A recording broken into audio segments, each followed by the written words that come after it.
Hey, Shad here with Speed Addicts, the fastest growing gear site on the web, and today we're going to uncrate the AGV AX9.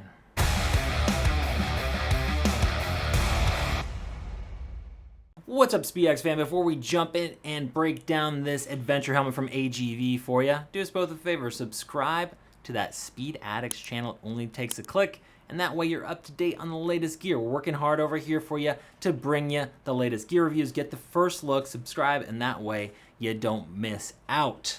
Also, if you'd like to support us here at speedaddicts.com, it's as easy as shopping with us, and we make it really simple. There's going to be a link in the description below that'll take you right over to the AGV AX9 composite and carbon versions. While you're over there, feel free to shop for any other parts or gear you might need for your next two-wheel adventure. Okay, the Italians, they have a high-end adventure helmet. Now, I've slept on this helmet, and I think most people in the US market are sleeping on this helmet because there's just not that many sold here, but this helmet is excellent. Now, the price tag might be scaring a few people away, but really I see other brands with adventure helmets that are even more than this selling a lot better than this helmet. I really think that this is a superior product for people that want a dual sport helmet or an adventure helmet but are more road focused. Sure, you can take this off-road, but I think that people who are spending most of their time on the asphalt, this is a better option. If you're going hardcore, you're doing single track, you're getting dirty a lot, there's rocks flying at you, I'd recommend the Climb Cryo still.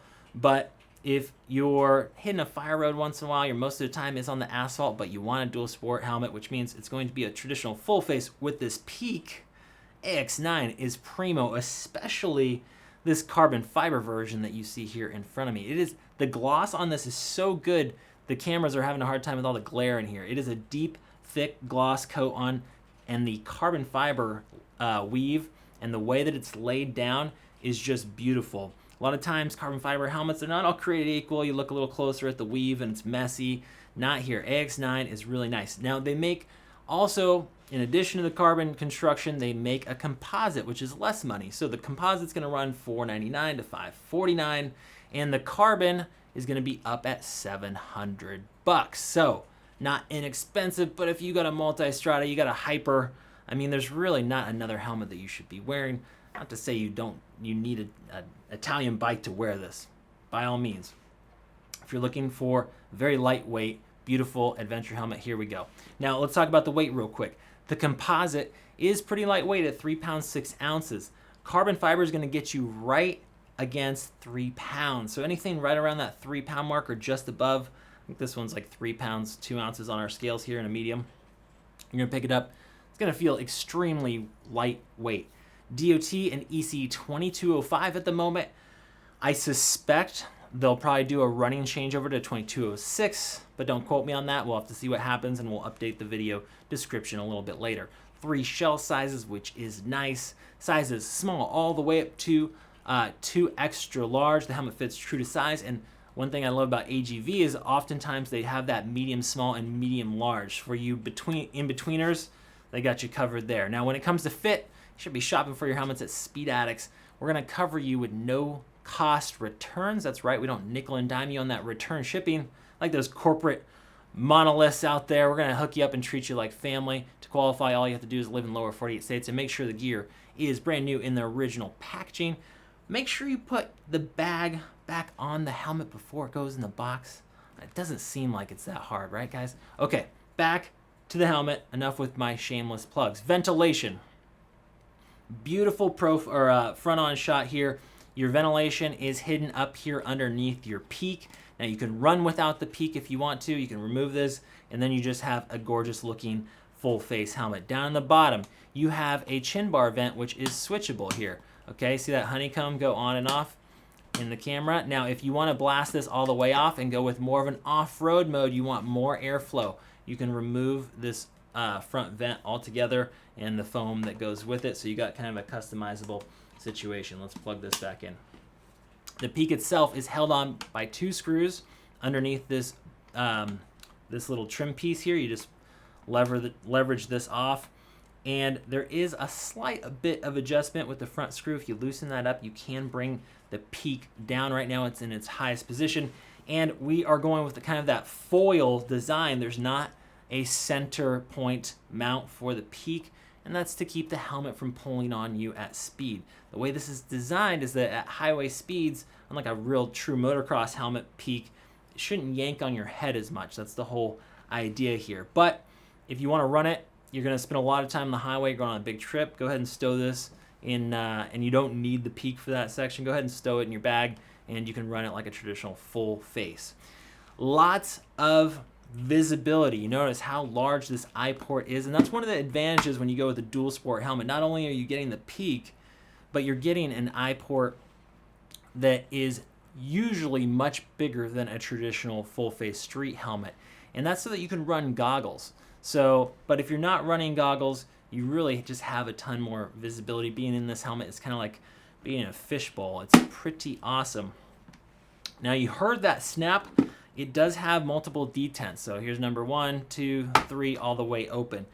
The detents are quite strong.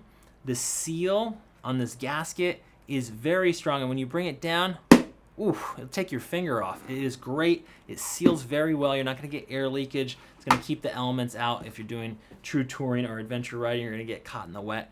You're good to go. They're also going to include pin lock insert that will reduce or mitigate fog. You can see that the face shield here is prepped for that pin lock lens, so you have no issues there. It's also designed to be used with eyeglasses. Disclaimer, heads and glasses are all shaped differently, so I can't guarantee you that it'll work with your face and your glasses, but there's a good chance that it will. On the rear, we missed the exhaust ports. No winglet vents down here. That would be nice to see, but you do have 2 big exhaust vents, so you get a nice Venturi exhaust, and always styled nicely. The ventilation on AGV, they know what they're doing. Now, while this helmet feels light, it feels very sturdy. You saw how tight this face shield sealed. You felt how solid those detents were. Same with the peak. Even though it's that kind of foil design, it is very sturdy. Everything about this helmet feels sturdy, considering how light it is, which is pretty nice. Some carbon fiber helmets just feel light, but the quality is kind of missing. Not here. Okay, let's undo the double D ring closure. And they do have a chin curtain for you. Now, it's got a little V shape in it so that it's easier to get in and out of the helmet.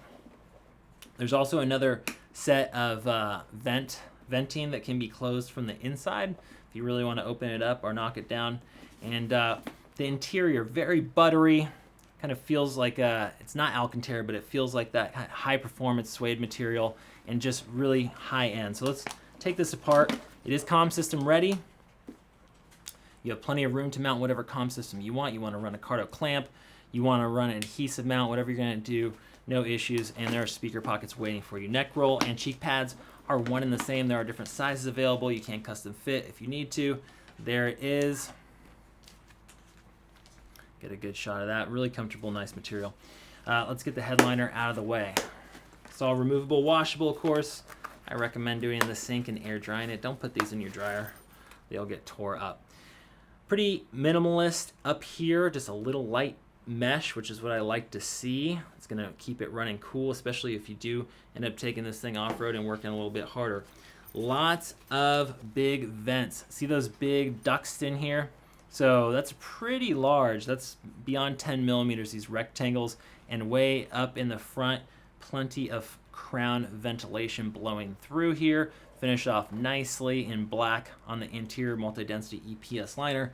Like I said, hopefully they upgrade the AX9 to that 2206 standard going down the road here. A lot of manufacturers are making that running change, so we'll see what they do. That about does it. You get a 1-year warranty from AGV, which I think is a little lacking, to be honest. Hopefully they update that as well. But beautiful, lightweight adventure helmet, the AX9. That does it, folks. You still got questions? Head over to SpeedAddicts and talk to an expert over the phone, email, or live chat, where you can always talk to a human. And if you've already got an AX9, wake everyone up. I think people are sleeping on this helmet. It's excellent. Let us know how you like it in the comment section below. We'll see you next time to find out what's in the crate.